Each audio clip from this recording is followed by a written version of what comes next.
ਮਰੀਆਂ ਮੱਗੇ ਸਾਡੀ ਨਵਾਂ ਲੱਗੇ ਕੀਲੇ ਸਾਡੇ ਹੱਥਾਂ ਜੁੜਿਆ ਵੱਲ ਵੇਖੇ ਅਸੀਂ ਇਹਨੇ ਜੋਗੇ ਨਹੀਂ ਹੈਗੇ ਕਿੱਥੋਂ ਅਸੀਂ ਰੋਟੀ ਕਮਾ ਲਈ ਆ ਵੀ ਕਿੱਥੋਂ ਅਸੀਂ ਰੋਟੀ ਕਮਾ ਕੇ ਖਾ ਲਈ ਸਾਡਾ ਜਿੰਦਤ ਨਹੀਂ ਹੈਗੀ ਅਸੀਂ ਦੋਨੇ ਦਿਹਾੜੀ ਕਰਕੇ ਖਾ ਲਈਏ ਨਪਾੜ ਬੰਦੇ कहा कि किनारे लगने वाली आग की वजह से करोड़ों रुपए के जानवर जो है मवेशी हलाक हो जाते हैं। और ये जिस जगह पे ये आग लगती है ये सिर्फ मरियम नवाज का जो जाती उम्रा जो उनका सीएम जो कैंप है वहां से जो है ये सिर्फ 15 से 16 किलोमीटर के फासले पे ये वाकया पेश आता है। ये मजलूम माँ और ये मजलूम जो है ये किसान चीख चीख कर वजीर आला पंजाब मरियम नवाज साहबा से मदद की अपील मांग रहे हैं। मरियम नवाज साहबा जो है यहाँ से सिर्फ 15 किलोमीटर के फासले के ऊपर है, लेकिन आज चौथा रोज हो चुका है वो इनकी किसी किस्म की मदद करने से कासर है। हालांकि इस वाक़ये को पूरे नेशनल मीडिया ने रिपोर्ट भी किया है। वज़ीर आला पंजाब जो रोज़ कोई ना कोई प्रोग्राम शुरू करती हैं, रोज़ कोई ना कहीं वो अपनी टिकटॉक और अपना जो है सोशल मीडिया के ऊपर और नेशनल मीडिया के ऊपर जलवा अफरोज होती है, लेकिन इस तरह के वाक़यात जिनका बराह रास्त अवाम के नुकसानों के साथ तल्लुक़ है, जिनका बराह रास्त जो है वो अवाम के साथ तल्लुक़ है, अवाम के साथ होने वाली ज़्यादतियों और जुल्म और नुकसानात के साथ तल्लुक़ है, वज़ीर आला पंजाब उनके ऊपर नोटिस नहीं ले पा रहे। बहरहाल हमारा काम था यहाँ पे रिपोर्ट करना और इनका जो दुख था, इनके ऊपर जो ये जुल्म हुआ है, इनका जो करोड़ों रुपए के इनके मवेशी हैं जो जल गए हैं उनको अवाम के सामने और अरबाब इख्तियार के सामने जो है वो हाईलाइट करना है। इसी सिलसिले में यहाँ की जो मकामी पंचायत है, यहाँ का जो मकामी गांव मोलनवाल है, वहाँ के जो लोग हैं पंजाब के कल्चर के मुताबिक यहाँ पर जो पंचायत सिस्टम है वो यहाँ पे एक्टिव हुआ और उन्होंने इनके नुकसान का तखमीना लगाते हुए इनको इंसाफ फराहम करने की कोशिश शुरू कर दी। आज उसी इंसाफ जो वो फराहम करने लगे हैं उसको रिकॉर्ड करने के लिए हम यहाँ पे आए हैं। जो काम हुकूमत नहीं कर सकी, जो काम महकमे नहीं कर सके, पंजाब का जो कल्चर है, पंचायत सिस्टम है वो कर रहा है।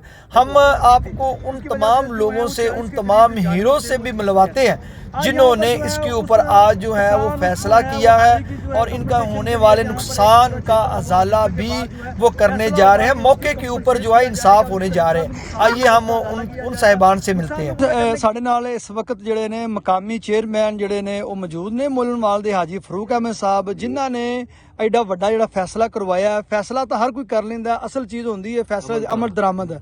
अज असीं उस फैसले दी अमल दरामद नूं ही वेखण वास्ते आए हां। बिस्मिल्लाहिर्रहमानिर्रहीम। जो सानू तलाह मिली है भाई जाना बिल्कुल जो इतने मौके पर आए हैं, मैं भी आया, मेरा पिंड पूरा मुल नाल आया, पूरा इलाका शरकपुर भी आया, जिन्होंने तकलीफ सब लोग इतने आए हैं। लेकिन देख के सानू सारे बहुत तकलीफ हुई है। हाजी खुशी साहब भी इतने आ गए ने, उन्होंने कहा कि उन्हें बिल्कुल जी अग मेरे बंदे को लगी है, लिहाजा तुम जो बंदे इतों के पंचायत के मानी करानी फैसला करोगे मैनू काबले कबूल है।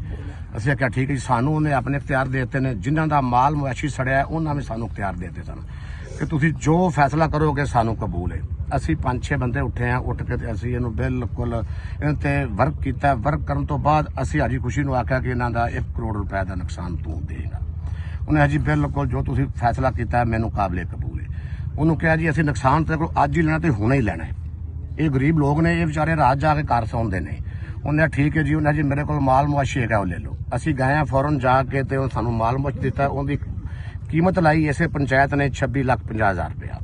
बाकी उन्हें कहा जी मेरे को होर नहीं है, मेरे को जमीन ले लो। ठीक है असी क्या जी, फिर साड़ी दोबारा फिर रात को फिर पंचायत हुई है। उन्हें कहा जी मेरे को 1 एकड़ जमीन तो साडा फाइनल हो गया इतने, ठीक है ना जी। वो असी 1 एकड़ जमीन के निशान लाने आए हैं। हाजी खुशी भी इस मामले ते राजी है, तो जिन्हों का महल मवेशी जलिया है वो भी राजी है। इनका सब बंदा खुश है जी।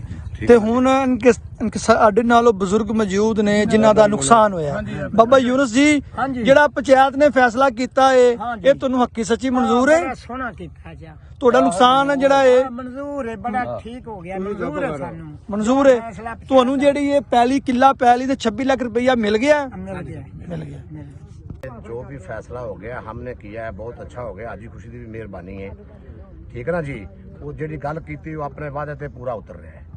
ਅਸੀਂ ਉਹਦੇ ਸਾਰਾ ਪਿੰਡ ਸਾਰਾ ਇਲਾਕਾ ਉਹਦੇ ਖੁਸ਼ ਆ। ਜਗ੍ਹਾ ਦੀ ਬਣਾਈ ਲੱਗੇ ਕਰਾਉਣ ਤੇ ਇਨਸ਼ਾਅੱਲਾ ਇਹ ਆਪਣਾ ਜੋ ਮਰਜ਼ੀ ਇੱਥੇ ਬਣਾਉਣ। ਨਹੀਂ, ਜਿਹੜਾ ਇੱਕ ਲੋਕ ਕਹਿ ਰਹੇ ਨੇ, ਗੱਲਾਂ ਸੁਣ ਚ ਆ ਰਹੀਆਂ ਕਿ ਹਾਜੀ ਖੁਸ਼ੀ ਦੇ ਗਾਣਾ ਨੇ ਅੱਗ ਲਾਈ ਏ। ਔਰ ਉਹ ਅੱਗ ਲਾਉਣ ਦੀ ਵਜ੍ਹਾ ਤੋਂ ਕੀਮਤੀ ਜਾਨਵਰ ਜਿਹੜੇ ਬੇਜ਼ੁਬਾਨ ਨੇ ਉਹਨਾਂ ਦੀ ਜਾਨ ਚਲੀ ਗਈ ਹੈ।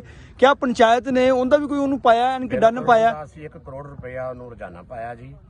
ਹਮ ਮਸ਼ਵਰਾ ਹੋ ਕੇ ਖੁਸ਼ੀ ਸਾਨੂੰ ਇਜਾਜ਼ਤ ਦਿੱਤੀ, ਆਪਣੇ ਇਖਤਿਆਰ ਸਾਨੂੰ ਦੇਤੇ ਨੇ, ਤੁਸੀਂ ਜੋ ਪੰਚਾਇਤ ਫੈਸਲਾ ਕਰੇਗੀ ਮੈਨੂੰ ਕਾਬਲੇ ਕਬੂਲ ਹੈ।